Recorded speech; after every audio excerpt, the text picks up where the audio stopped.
नमस्कार दोस्तों, स्वागत है आपका चैनल में। सचिन आपका स्वागत करता हूं। आज के एपिसोड में हम बात करने वाले हैं अवतार फ्रेंचाइजी की।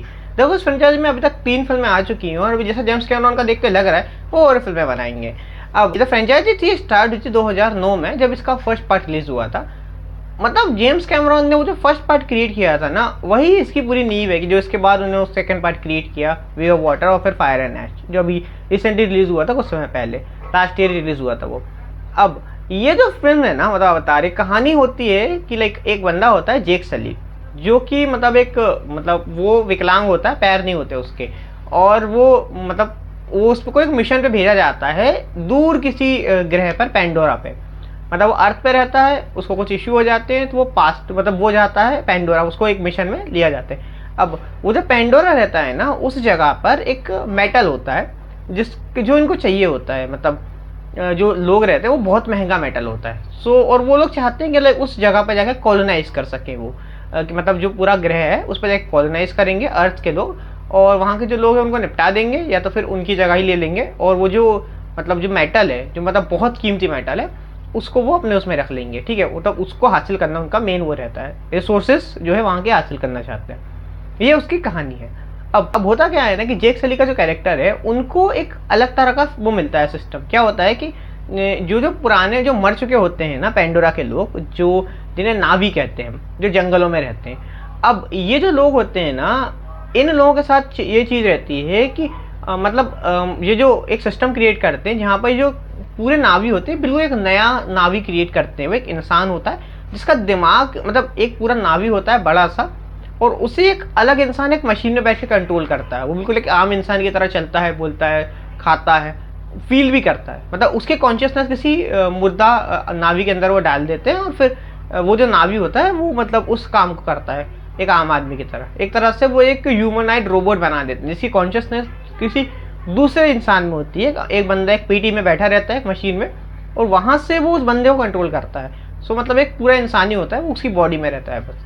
ये इस तरह का कॉन्सेप्ट रहता है। अवतार उन्होंने ये नाम रखा है। एक्चुअली ये जो इंडियन अवतार होते हैं ना, उन्हीं से वर्ड इंस्पायर है, इंडिया से ही वो इंस्पायर है। इवन सो उनका जो कलर है नीले कलर का, वो भी इंडियन गॉड्स जो हैं, जो विष्णु भगवान के अवतार हैं, उन्हीं से वो इंस्पायर करके उन्होंने लिया था।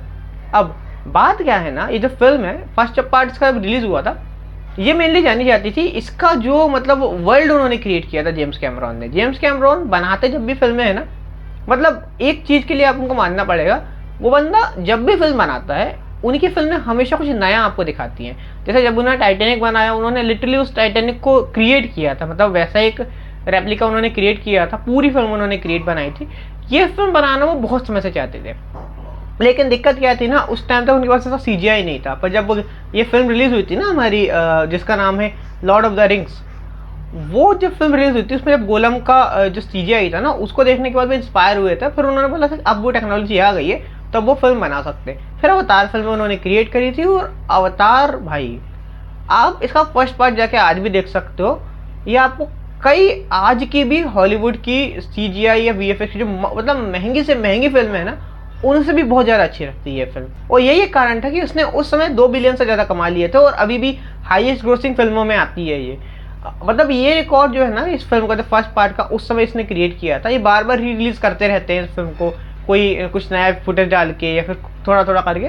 हर साल, हर कुछ सालों में कोई ना कोई एनिवर्सरी आ गई। 10 साल हो गए फिल्म को, 12 साल हो गए, 15 साल हो गए, 20 साल हो गए, किसी का बर्थडे, कुछ ना कुछ करके वो उसको री रिलीज करते रहते हैं, और फिर उसका जो प्रॉफिट है ना, वो बढ़ता ही जाता है। अब ये ऑलमोस्ट 2 बिलियन से 2 बिलियन से तो ज़्यादा ही है इसका प्रॉफिट। अब इस फिल्म का जो रिकॉर्ड है ना, वो बहुत मुश्किल से मरते मरते तोड़ा था एंड गेम ने, थोड़ा थोड़ा करके उसको। फर्स्ट में तो नहीं कर पाई थी, फिर री रिलीज की थी उसको, उसके बाद कुछ फुटेज ऐड किए थे, फिर उसका प्रॉफिट जाके बढ़ा था, तो वो फर्स्ट पार्ट में पहुंच पाए थे। फिर उन्होंने कुछ हुआ था, और फिर सेकंड पार्ट, फिर ये नंबर 1 पे आ गई थी। अब ये जो फिल्म थी ना, इसके बहुत सालों बाद गेम ऑफ ये जो फ्रेंचाइजी हुई थी ना, फर्स्ट पार्ट जब इसका रिलीज हुआ था अवतार का, इसके बहुत सालों के बाद ये जेम्स कैमरॉन ने सोचा कि यार आज कुछ तूफानी करते हैं, तो उन्होंने इसका सेकंड पार्ट बनाने का सोचा। क्या था ना, जो सेकंड पार्ट था उसकी आधे से ज़्यादा शूटिंग पानी के अंदर होनी थी, और जेम्स कैमरॉन के पास वैसी टेक्नोलॉजी नहीं थी कि जो वो दिखा सके उस तरह से। वो बहुत टाइम तक वेट करते रहे, फिर उनको वो टेक्नोलॉजी मिली, तो फिर वो उनके साथ ये चीज़ रहती है कि वो हर बार कुछ ना कुछ एक नई टेक्नोलॉजी क्रिएट करते रहते हैं फिल्मों में, क्योंकि वो मरीन जो मतलब अब जेम्स कैमरॉन जो ना उनके साथ ये चीज़ भी बहुत ज़्यादा देखने को मिलती है, क्योंकि क्या है ना, वो खुद भी मरीन इकोलॉजी, मतलब जो समुद्र के नीचे जो होता है ना, मतलब चीज़ें ढूंढने का उन्हें बहुत ज़्यादा पसंद है। वो मरियाना ट्रेंच में भी गए हैं, कई बार उन्होंने ड्राइव करी है उसके अंदर। सो जेम्स कैमरॉन ने ना ये जो फिल्म बनाई थी सेकेंड पार्ट इसका, आप उस सेकेंड पार्ट को जाके देखो, उसके भी विजुअल्स बहुत ज़्यादा पसंद आते हैं आपको। बट क्या चीज़ है ना, फर्स्ट पार्ट हो या सेकंड पार्ट हो, ये मेनली उसके विजुअल की तरह पसंद आते हैं आपको। फर्स्ट पार्ट तो बहुत ही अच्छा है, मतलब विजुअल के साथ उसकी स्टोरी भी अच्छी है, क्योंकि एक नया वर्ल्ड है, आप उसको देख रहे हो, एंजॉय कर रहे हो, आपको पसंद आता है। फर्स्ट पार्ट इसलिए आपको बहुत ज़्यादा पसंद आता है इसका। लेकिन सेकंड पार्ट तक आते आते ना जेम्स कैमरॉन को एक वो लगा कि भाई इस फिल्म को हम बनाते हैं। तो सेकंड पार्ट उन्होंने जब क्रिएट किया, सेकंड पार्ट भी ठीक ठाक, ऐसा नहीं सेकंड पार्ट खराब है, लेकिन सेकंड पार्ट के साथ एक बहुत बड़ी दिक्कत ये होती है, जो कि इसके बाद अगले पार्ट में आपको देखने को मिली। एक तो साला फिल्में इतनी बड़ी बना रहे हैं, 3-3 घंटे की फिल्म बना रहे हैं, और फिल्म तो एक टाइम तक इंगेजिंग लगती है, फिर आप बोर हो जाते हो फिल्मों से। ये जिसका ड्रॉबैक है, जिसके बारे में बात करता हूँ, ये जो फर्स्ट पार्ट के साथ था ना, फर्स्ट पार्ट इंगेजिंग बहुत ज़्यादा था, तो आपको पसंद आता है। सेकंड पार्ट जो था वो भी थोड़ा बहुत इंगेजिंग रहता है, तो यार देखो, आपके साथ हम लोगों के साथ एक चीज़ बहुत होती है कि हमें नॉस्टैल्जिया बहुत तरीके से हिट करता है। आपको जो कोई पुरानी फिल्म में जो बहुत ज़्यादा अच्छी लगी थी, उसका कोई सेकंड पार्ट आता है तो आपको एक्साइटमेंट होता है उस फिल्म को देखने का। मैं भी इसका सेकंड पार्ट थिएटर में देखने गया था, और मुझे सेकंड पार्ट इसका उतना पसंद नहीं आया था। मतलब फिल्म अच्छी थी, आपको खूबसूरत लगती है फिल्म। इस फिल्म के लिए एक चीज़ कह सकते हैं कि फिल्म ब्यूटीफुल बहुत लगती है, फर्स्ट हो या सेकंड हो, सेकंड और ब्यूटीफुल लगती है आपको, खासतौर पर जो पानी के अंदर के सीक्वेंसेज हैं उसके, एक नए नए उन्होंने क्रिएचर्स क्रिएट किए थी। सेकंड पार्ट में तो आपको एक एनिमल भी देखने को मिलता है, जो कि वेल की तरह होता है, टुलुकुन नाम है शायद उस एनिमल का, जैसे मुझे याद आया। और वो जो है ना एक्चुअली इंस्पायर है, जो वेल हंटिंग होती थी अपने मतलब अर्थ पे ही होती थी पहले, समुद्र में वेल हंटिंग होती थी, तो उनके अंदर से जो वेल ऑयल होता था ना, वो निकालने के लिए वेल्स को मार दिया जाता था।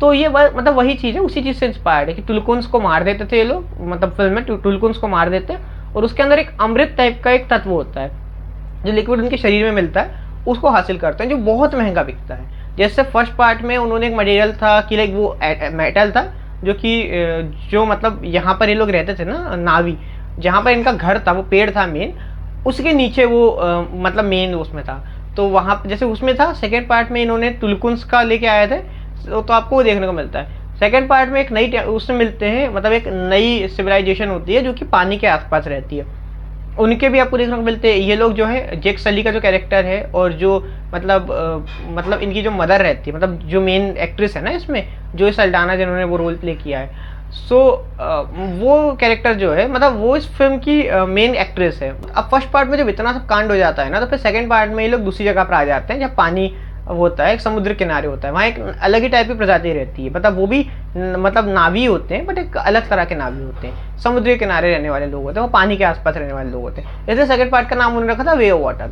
और वे ऑफ वाटर में जो है एंड में बहुत सारी लड़ाइयाँ होती हैं, वहाँ के अलग जो लोग हैं उनकी अलग परंपराएं हैं, उनका अपना जीवन है, फिर ये लोग जो वहाँ आए हैं तो ये भी उनके तौर तरीके सीख रहे हैं। सो ये मतलब उसका चीज़ चलती रहती है, फिर एंड में इसमें से बहुत सारी चीज़ें होती है। फिर थर्ड पार्ट आता है, थर्ड पार्ट में भी आपको देखने को मिलता है, थर्ड पार्ट तो और बोरिंग लगता है इसका, सही बोलूँ तो। थर्ड पार्ट में एक अलग ही तरह का विलन आपको देखने को मिलता है, वो एक लड़की रहती है, वो मतलब जब जिस मान के चलो नाकिया जैसी है ना कैरेक्टर, वैसी ही रहती है, पर वो लाल कलर के अपने ऊपर, वो ज्वालामुखी के आसपास रहने वाले लोग रहते हैं, और वो जंगली रहते हैं, उनको लुटेरा कहते हैं, लुटेरे रहते हैं वो। सो उनका जो कैरेक्टर होता है ना, वो जो कैरेक्टर होता है, वो जो मेन विलन होता है, उसके साथ काम करने लगता है वो कैरेक्टर, और फिर उसके साथ बहुत सारी चीज़ें चलती रहती है फिल्म में, मज़ा आता है आपको। पर वो थर्ड पार्ट जो है ना इसका बोरिंग लगता है आपको।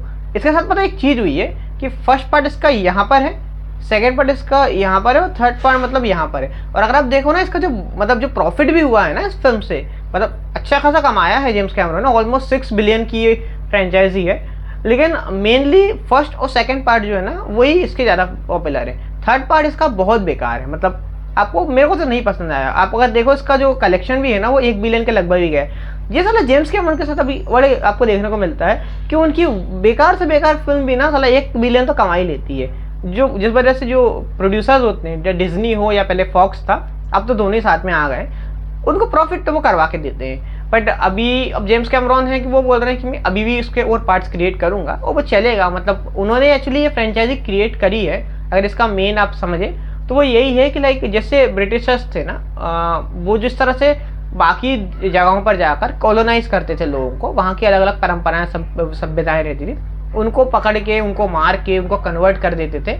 मतलब इस तरह से जो चीज़ें चलती रहती थी ना, जैसे लूट रहे थे वहाँ पे जाके दूसरे दूसरे देशों में, जैसे अमेरिका में हुआ, या फिर जापान ने किया, फिर दुनिया भर के जो देश थे, जैसे खासतौर पर जो ब्रिटिश थे, पूरा जो सब कॉन्टिनेंट है ना उसकी बात कर रहा हूँ मैं, तो वो लोग जिस तरह से बाकी पूरी दुनिया पे गए, उन्होंने जैसा कब्जा किया ना, ये मतलब उसी तरह से, बट वो यहाँ पे तो दिखा नहीं सकते, तो उन्होंने उस पूरे जो फंडे को ऐसा किया कि अर्थ के लोग जो हैं वो जा रहे हैं किसी दूसरे ग्रह पे, वो वहाँ पे जाके कब्जा कर रहे हैं, वहाँ के रिसोर्सेज पे कब्जा कर रहे हैं, वहाँ के लोगों को मार रहे हैं, कुछ लोग उनके साथ हो जाते हैं, कुछ लोगों को निपटा देते हैं, बाकी इस तरह की चीज़ें चलती रहती है। तो मतलब जो जेम्स कैमरन का मेन फंडा था ना, वो यही बनाने का था, और उनका जो नेचर लव है वो आपको इन फिल्मों में देखने को मिलता है, खासतौर पर जिस तरह से वो कैरेक्टर्स क्रिएट करते हैं। जैसे वो पक्षी जो था फर्स्ट पार्ट में, जो वो रेड कलर का पक्षी रहता है, इस सेकंड पार्ट में टुलुकन्स की एक नई भी परंपरा उन्होंने क्रिएट करी थी। मतलब वो एक्चुअली वो हैं वेल्स ही, बट वो अलग तरह की वेल्स लगती है, बड़ी खूबसूरत लगती है वो देखने में।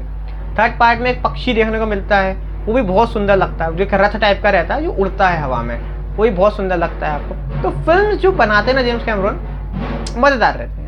अगर आपको वीडियो पसंद आया है तो वीडियो को लाइक कीजिए, शेयर कीजिए, सब्सक्राइब कीजिए इस चैनल को, अपने थॉट बताइए कमेंट सेक्शन में, और इस फ्रेंचाइजी के बारे में। तब तक अपना ध्यान रखिए, तब तक के लिए राधे राधे।